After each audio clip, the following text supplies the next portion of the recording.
घर होला डोका मान या मैया उस घर आवेगी।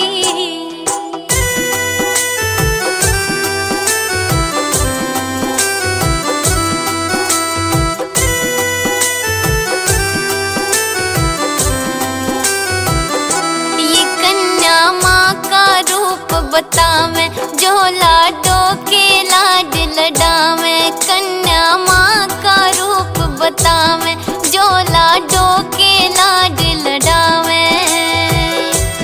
वे नरों से बड़े महान मेरी माँ उस घर आवेगी।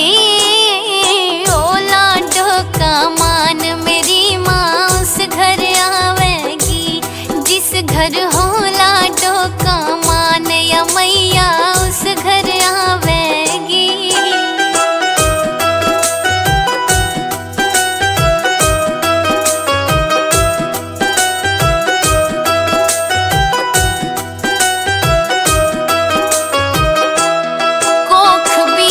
बेटी मारी जा उड़े धर्म बाजी हारी जा। कोख बीच बेटी मारी जा उड़े धर्म बाजी हारी जा। ओ जित होवे धर्म का ध्यान मेरी माँ उस घर आवेगी। जिस घर हो लाडो का मान मेरी माँ उस घर आवेगी।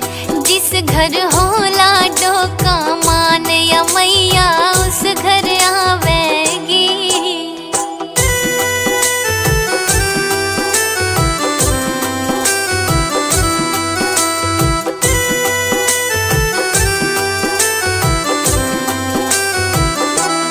रामधन लिखिए बात काम की दया रहेगी सदा राम की। कागसरिये लिख बात काम की दया रहेगी सदा राम